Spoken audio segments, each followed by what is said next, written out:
আমার স্বামী নেই, সন্তান নেই, 6 লাখ টাকা বিশ্বাস করে আমি তুইছি। 14 বছর ধরে আমি চাকরি করি। আমি এক টাকা করে জামাই এই টাকাগুলি রাখছি।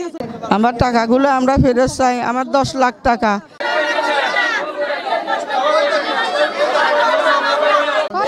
আমার স্বামী নেই, সন্তান নেই, 6 লাখ টাকা বিশ্বাস করে আমি তুইছি। এই যদি হারায় ফেলি আমার আত্মহত্যা করা ছাড়া কোনো উপায় নেই। আমি সামান্য আগে গার্মেন্টসে চাকরি করতাম, এখন একটা মার্কেটে চাকরি করি। এই হচ্ছে আমার সম্বল, এই সম্বল হারায় ফেলে আমি আত্মহত্যা করবো। আমার আগে পাশে কেউ নেই, উপরে আল্লাহ আছে, মাটি আছে, নিজে আর কিচ্ছু নেই। আমার মূল টাকা ফেরত চাই, 6 লাখ টাকা। আমার এই পরিশ্রমের টাকা আমি হারা ফেলাইলাম, আত্মহত্যা করা ছাড়া কোনো উপায় নেই। আমি অসুস্থ, 6-7 দিন ধরে বিছনায় ফেলানো, আমি পেশারের মানুষ। এই শোনার পর সে হাঁটাচারির থেকে আমি চলে আইছি, আমার গায়ে হাত পায়ে বল নেই, আমার ঘরে কেউ নেই, আমি একা থাই। আমার স্বামী সন্তান কেউ নেই, বাপ মা কেউ নেই। আমি চাকরি না করলে আমি এই টাকা দিয়ে চলে ফিরে খাইতে পারি। এখন যদি এইটা হারায় ফেলি আমি সব শেষ। আমার একটাই রিকোয়েস্ট আপনাদের কাছে, আমার টাকাগুলো না আদায় করে দেন। 14 বছর ধরে আমি চাকরি করি।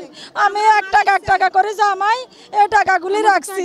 দয়া করে আমাদের টাকাগুলি যেভাবে পারেন দয়া করে দিবেন। আমরা ইসব গার্মেন্টসে চাকরি করে বাজি, জায়গা নাই, সম্পদ নাই, বাড়ি নাই, ঘর দুয়ার নাই, সাগরে বাসি এর বাজি।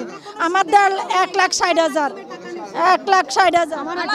এখন আমাদের এই টাকাগুলো আমরা নিয়ে এই কষ্টের মধ্যে আছি। এখন আমরা কিভাবে উদ্ধার হয়ে আমু? 3 লাখ, 3.5 লাখ। আমি শ্রমিক, গার্মেন্টসে চাকরি করি। আমাদের অনেক কষ্ট পরিশ্রমের টাকা দেখেন আমরা রাখছি, আর এখন এগুলো নিয়ে ইয়ে করতেছে 3.5 লাখ টাকা। এখন আমাদের পাওনাটাই আমরা উদ্ধার করে আনতে চাই। আমাদের কাছে এটাই অনুরোধ, আমরা কি করে খামু, কেমন কিভাবে বাঁচবো আমাদের সন্তান নিয়ে।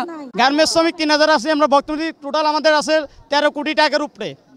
এখন আমরা চাই আমাদের 13 কোটি টাকা আমাদেরকে বুঝে দেওয়ার জন্য। আমরা লাভ দরকার নাই, আমরা আমাদের আসল যেটা, আমাদের আসল টাকাটা আমাদেরকে দেওয়ার জন্য। আমার টাকাগুলো আমরা ফেরত চাই, আমার 10 লাখ টাকা এখানে রাখছি। আঙ্গুর কত হাদ্য করে এড়ে উড়েছে আমার টাকা। তাসলিমে কইছে আমার টাকা মার যাইতো না, আমি আছি। আমি টাকা তুইতে চাই না, কত জোর করে আমার রাখছে। আমার 10 লাখ টাকা। আমরা আমার জীবন থাকতে 1 টাকা কারো মারবো না। সবার টাকা আমি আমার জীবন থাকতে আমি সবাইকে দিয়ে যাব। এরকম করে বলাতে উনি সবার কান্না করা, সবাই টাকা ওনার কাছে মন গড়া কথা নিয়ে উনি সবার টাকা রাখছে। ওনার উপরে ভরসা করে টাকা রাখছে, আর ছাড়া কোনো উপায় নেই। আমরা মালিককে চিনি না, তসলিমকে চিনি, আমরা তসলিম স্যারকে চিনি। তসলিম বলছে আমাদেরকে মিষ্টি কথা কই।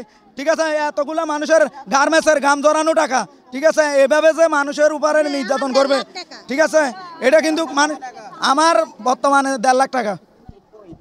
আমরা এখানে টাকার জন্য আমরা টাকা পাই, ওরা চলে গেছে আমাদেরকে টাকা পয়সা না দিয়ে। মালিকেরা, মেন মালিকেরা চলে গেছে, মালিকেরা। হ্যাঁ, আমরা টাকা চাবো, আমাদের আসলটা চাবো, আমরা লাভ চাই না, আমাদের আসলটা চাই। হ্যাঁ, আমাদের আসলটা আমাদেরকে বুঝাই দেয়। যাবো, আমি ওনাকে বলছি, আমার 1 বছর যখন হয়ে গেছে তখন আমি তসলিমকে বলছি, তসলিম ভাই আপনি এই টাকা দিয়ে কি করেন? এত মানুষের টাকা আপনি টাকা দিয়ে কি করবেন? টাকাগুলো যে নিচ্ছেন আপনাদের ব্যবসা কি? আপনারা কোথায় ব্যবসা করেন? বলছে আমরা ঢাকায় গার্মেন্টস খুলছি। তা আর কি আছে? অন্যান্য ব্যবসা আছে, টাকা কোনো সুদে আছে? বলছে না, টাকা কোনো সুদে নাই। বলে ভাই আমি তো একজনের কথায় আপনার এই জায়গায় টাকাটা রাখছি, এখন তো শুনি আপনি টাকা সুদে নেন। আমি তো টাকা সুদের জন্য রাখিনি, আমি তো হজে যাবো এই জন্য টাকা রাখছি। কইছে কোনো চিন্তা নাই, চিন্তা করবেন না, এখানে আমি আছি, টাকা যদি কিছু হয় আমি তসলিম আপনাদের টাকা দেব, টাকায় কোনো ভুল হবে না।